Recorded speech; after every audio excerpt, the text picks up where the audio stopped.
చేస్తున్న పండగకి ఈ గోకులం ద్వారా అత్యధికంగా లబ్ధి పొందేవారు చిన్న రైతులు, కౌలు రైతులు, బడుగు బలహీన దళిత గిరిజన వర్గాల వారు, ఎస్సీ ఎస్టీ మరియు ఇతర వర్గాల్లో ఉండే బిలో పవర్టీ లైన్లో ఉన్న నరేగా నిధులతోటి 90% సబ్సిడీతోటి పశువుల షెడ్లు చేసుకోవడానికి ప్రభుత్వం, ఎన్డీఏ ప్రభుత్వం నారా చంద్రబాబు గారి నాయకత్వంలో ప్రోత్సహిస్తుంది. ఈ స్కేల్లో, ఈ స్థాయిలో, ఇంత తక్కువ సమయంలో నిర్మించడం ఒక ఘనమైన విజయం.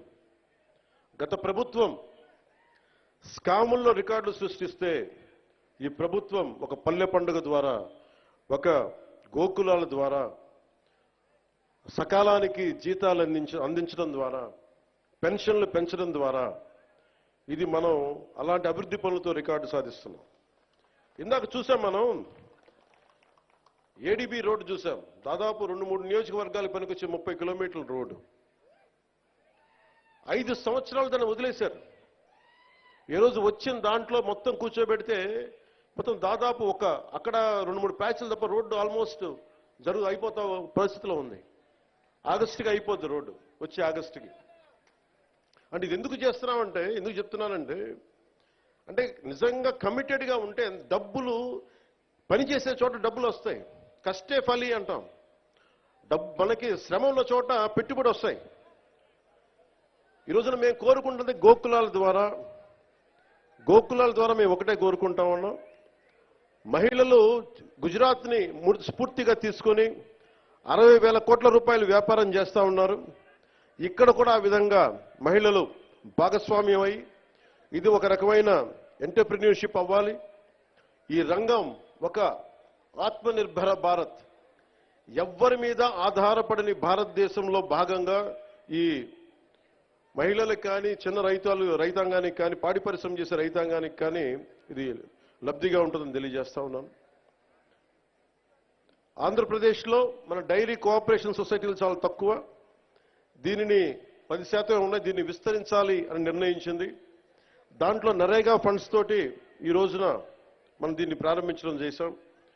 న్యూజిలాండ్ లాగా పాడి పరిశ్రమలో ఆంధ్రప్రదేశ్ దేశంలోనే పాల ఉత్పత్తి చేసే దాంట్లో మనం ప్రముఖ పాత్ర వహించాలని మనస్ఫూర్తిగా నేను ఆశిస్తూ ఇవి చేస్తా ఉన్నాం.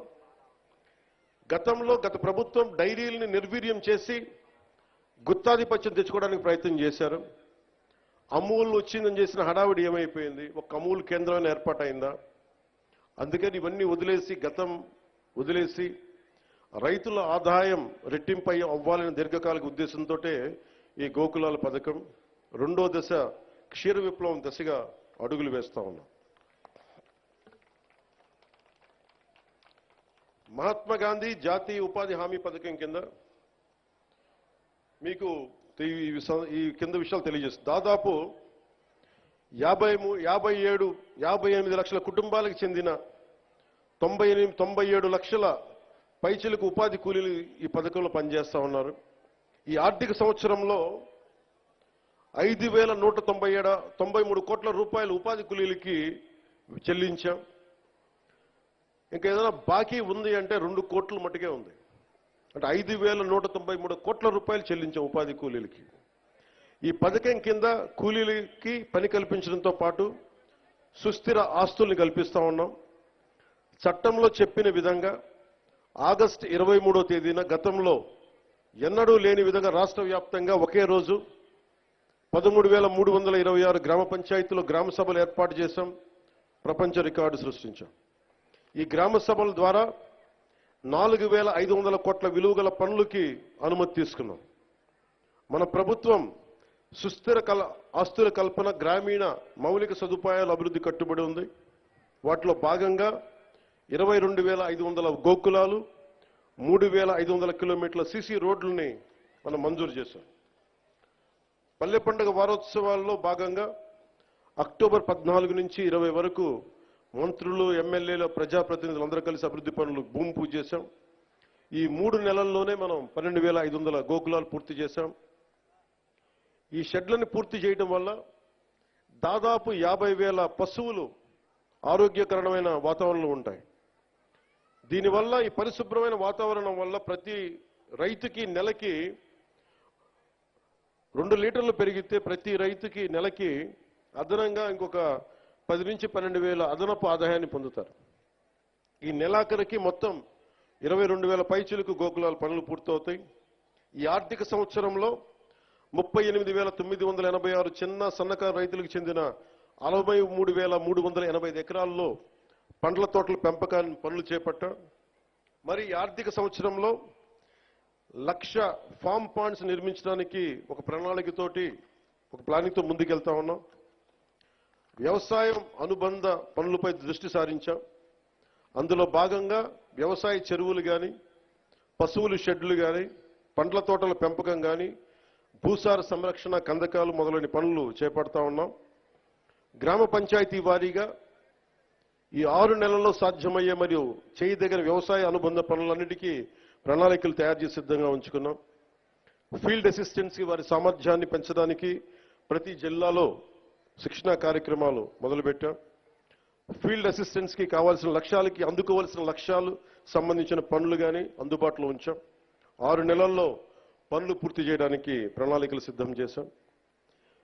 నాణ్యత, జవాబుదారీతనమే ప్రభుత్వం మొదటి బాధ్యత.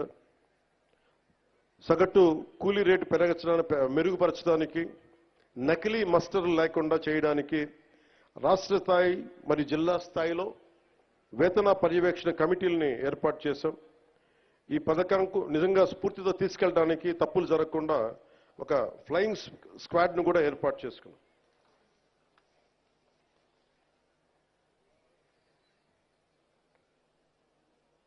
ఒకసారి మనం చేసిన పనులు నేను వ్యక్తిగతంగా ఎప్పుడు చెప్పుకోను, చాలా సహాయాలు చేశాను, నేను ఎప్పుడు చెప్పుకోను.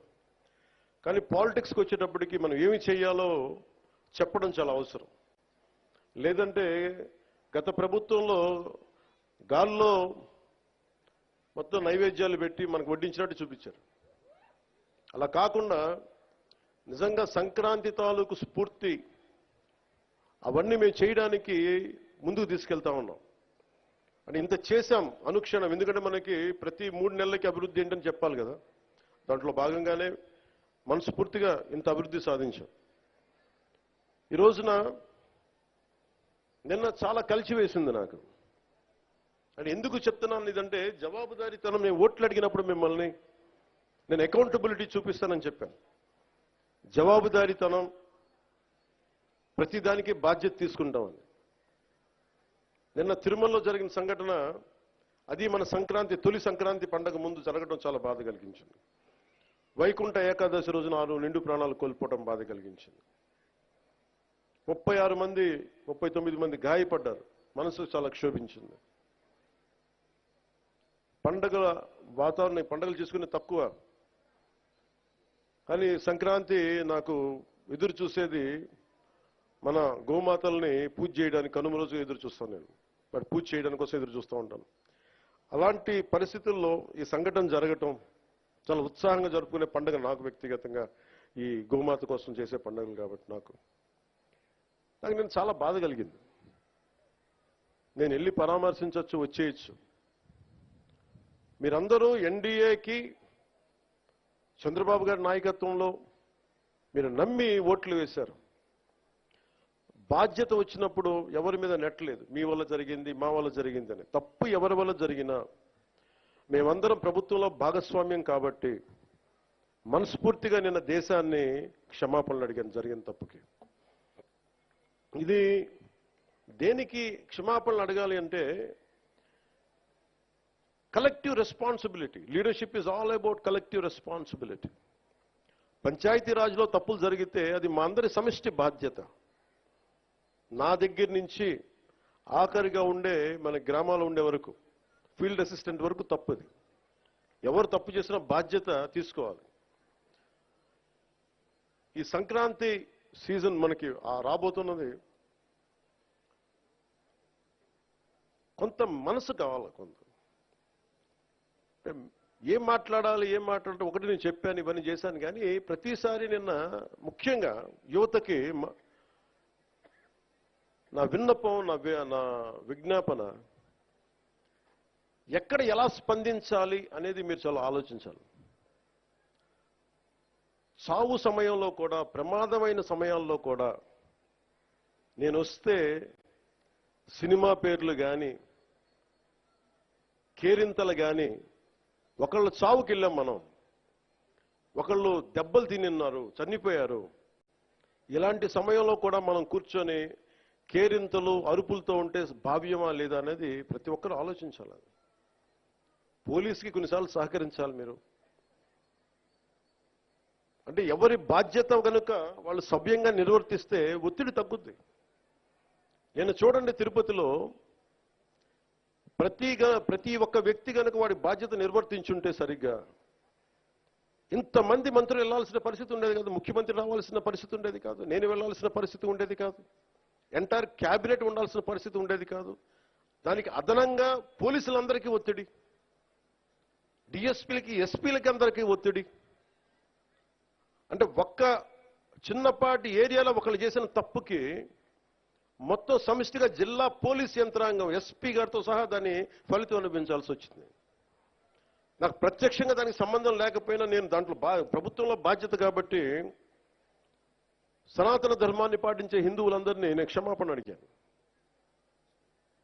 అంటే ఇది ప్రతి ఒక్కరూ బాధ్యత నిర్వర్తించాలి. కేవలం నాయకులకి ఓట్లేస్తే సరిపోదు. ప్రతి ఒక్క ప్రజాప్రతినిధి కానీ, అధికారి కానీ, ఉద్యోగి కానీ ఎవరి బాధ్యతలు వాళ్ళు నిర్వర్తించాలి. లేకపోతే మటుకు ఇలాంటి దుర్ఘటనలే వస్తాయి, అభివృద్ధి ముందుకెళ్తుంది.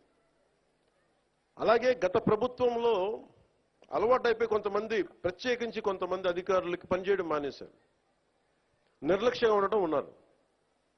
అధికారికి పార్టీ పట్ల, ఏ పార్టీ అయినా సరే, జనసేన కాదు, తెలుగుదేశం కాదు, భారతీయ జనతా పార్టీ కాదు, గతంలో ఉన్న పార్టీ కూడా కాదు, your loyalty is for the people. మీరు రాజ్యాంగానికే మీరు కట్టుబడి ఉండండి. మేము ప్రత్యేకించి ఫేవర్స్ ఏమి అడగం. నేను ప్రతిసారి కలెక్టర్ గారికి కానీ, ఎస్పీ గారికి కానీ నేను ఒకటే చెప్పాను, మీరు నాకు ప్రత్యేకించి ఏం చేయకండి అన్న, కనీసం మీరు మాకు చేయాల్సింది న్యాయం అందరికీ జరిగేలా చూడండి అని చెప్పాను. మా వాళ్ళు శిక్షిస్తే, తప్పు చేస్తే మాకు కూడా బాధ్యత ఏర్పడని చెప్పాను. ఎందుకంటే నేనే స్వయంగా అసెంబ్లీలో నేనే చెప్పాను, తప్పు చేస్తే నన్ను కూడా శిక్షించమని. అలాంటిది మీరు మా వాళ్ళు రక్షించమని నేను అడగట్లే, కానీ రాజ్యాంగం ఇచ్చిన విధుల్ని సంపూర్ణంగా పరిరక్షించమని నేను మనస్ఫూర్తిగా అడుగుతా ఉన్నాను. అంటే ఇది ముఖ్యంగా మన పిఠాపురంకి సంబంధించి మీ అందరి దృష్టికి తీసుకొస్తా ఉన్నా.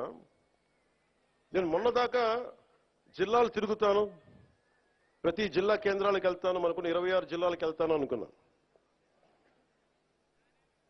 నేను చాలా పెద్ద మనసుతో వచ్చాను, గొడ్డు చాకిరీ చేయడానికి వచ్చాను ఇక్కడికి. సో ముందు పిఠాపురంతో మొదలు పెట్టాలని అనుకున్నాను. అంటే నేను ముందు నాకు ఉద్దానంతో ప్రారంభించాం కాబట్టి శ్రీకాకుళంకి వెళ్దామా, లేదంటే భయంతో ఉండే, ఎంతసేపు భయం గుప్పిట్లో ఉండే కొన్ని రాయలసీమ జిల్లాలకి